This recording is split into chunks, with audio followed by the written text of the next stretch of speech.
আজই ডাউনলোড করুন আর এনজয় করুন আপনার পছন্দের শো। আমি এসে গেছি বলে সবাই রোহিত স্যারকে ভুলে গেছে। সবাই শুধুমাত্র আপনার জন্য,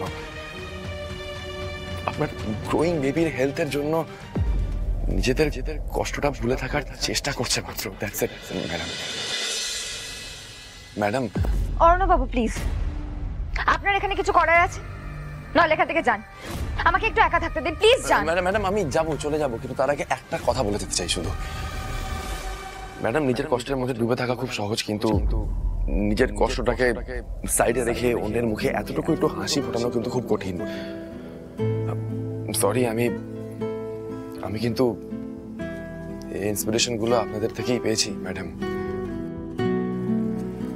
আপনাদের ইন্টারভিউ পড়ে আপনাকে আর রোহিত স্যারকে পাশাপাশি দেখে বুঝতে পারতাম যে আপনারাও আপনাদের অনেক কষ্ট চেপে রেখে অন্যদেরকে আনন্দ দেওয়ার চেষ্টা করেন। ইনফ্যাক্ট রোহিত স্যার একটা ইন্টারভিউতে বলেছিলেন যে উনি আপনার এই গুণটা খুব পছন্দ করেন, উনি আপনার থেকেই শিখেছেন এটা। আপনার মনে না থাকতে পারে, কিন্তু আমার মনে আছে ম্যাডাম। আমার কাছে এখনো পেপার কাটিং আছে, চাইলে দেখিয়ে দিতে পারে।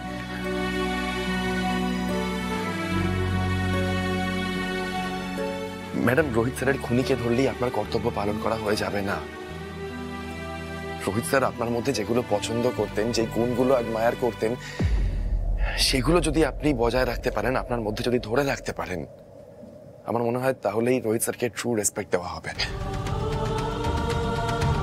ম্যাডাম অ্যাটলিস্ট নিজের ফ্যামিলির জন্য তো নিজের কষ্ট থেকে বেরিয়ে আসুন, চেষ্টা তো করুন। ম্যাডাম ওরা কেউ ভালো নেই, সবাই খুব কষ্টে আছে। আমি ওদের সঙ্গে একটু হাসি মজা, একটু গান বাজনা করলে ওরা হয়তো খানিকক্ষণের জন্য একটু হলেও নিজেদের কষ্টটা ভোলে। আমার মুখটা যেহেতু রোহিত স্যারের মতন, আমাদের বুকের ভেতর রোহিত স্যারের হার্টটা রয়েছে, তাই মেবি সাবকনশিয়াস মাইন্ডে কোথাও একটু বেটার ফিল করেন ওনারা। কিন্তু রোহিত স্যার যে আর বেঁচে নেই, উনি যে আর কোনোদিনও ফিরবেন না, সেটা সবাই জানে ম্যাডাম। ম্যাডাম আপনি দয়া করে ভাববেন না যে আমি এসে গেছি বলে সবাই রোহিত স্যারকে ভুলে গেছে। সবাই শুধুমাত্র আপনার জন্য, আপনার গ্রোয়িং বেবির হেলথের জন্য নিজেদের কষ্টটা ভুলে থাকার চেষ্টা করছে মাত্র। That's it madam.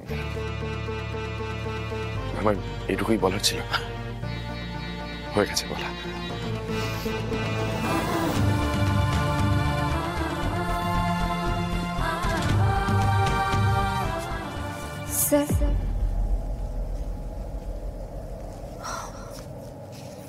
অরণ্যবাবু কিন্তু কথাগুলো ঠিক বলে গেল। আমি কি খুব স্বার্থপর হয়ে গেছি? শুধু নিজের টুকুনি ভাবছি আমি। আপনি তো এটা একদম পছন্দ করতেন না স্যার, আমার কানটা মুলে দিতেন। না না স্যার, এই ক্ষেত্রে কিন্তু অরণ্যবাবু আপনার মতন আমার ভুলটা ধরিয়ে দিয়ে গেলেন।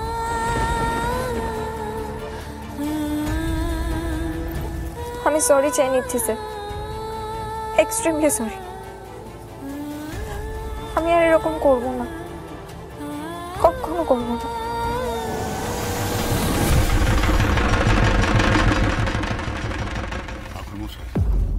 আমার মেয়ে এবার কিছুই করতে পারবে না। যদিও ও সিংহাসনে বসেছে, কিন্তু ওর পক্ষে কোনো আচার আচরণ অনুষ্ঠান পালন করা সম্ভব নয়। কারণ আমাদের পরিবারে একটা বড় দুর্ঘটনা ঘটে গেছে। আমাদের জামাই হঠাৎ করে তার গুলিতে মৃত্যু হয়েছে। আমাদের কারোর মন মেজাজ ভালো নেই। বুঝতেই তো পারছেন, একটা তদন্ত চলছে, তাই ওর পক্ষে সত্যি সম্ভব নয়। কিন্তু রাজকুমারী না থাকলে এই রাজমহলে দুর্গাপুজো কি করে হবে? রাজকুমারীর এই মহলে প্রথম পুজো।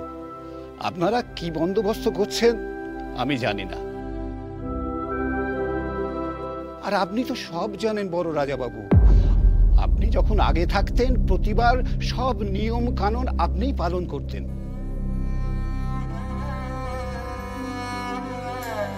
শুধু পালন করা নয়, আপনাদের পরিবারের এটা তো একটা ঐতিহ্য। স্বয়ং নৃসিংহদেব এখানে প্রতিষ্ঠিত আছেন। নৃসিংহদেব স্বয়ং এই পুজোয় যোগদান করেন। যে সিংহাসনে বসে তাকেই এই পুজোর হালটা ধরতে হয়। এই ঐতিহ্য আপনারা কি করে ভাঙছেন আমি জানি না, আমাকে ক্ষমা করবেন। যতই সমস্যা হোক, এটা কিন্তু আপনারা ঠিক করছেন না। কি আর করা যাবে ঠাকুর মশাই, সবার যে সবসময় মন ভালো থাকবে তা তো নাও হতে পারে, তাই না? আমার মনে হয় এই কথাটা মা দুর্গা ঠিকই বুঝবেন, নৃসিংহদেবও ঠিক বুঝবেন। এই বছর আপনাদের বড় রাজা বাবুই পুজো করবেন। যা আচার অনুষ্ঠান আছে আপনি সমস্ত কিছুর আয়োজন করুন।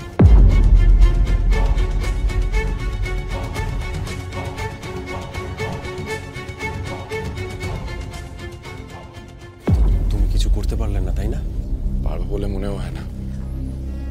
ম্যাডাম খুব কষ্টের মধ্যে আছেন, টোটাল ডিপ্রেশনে আছেন উনি। এই ডিপ্রেশন থেকে আমি কি করে বের করব?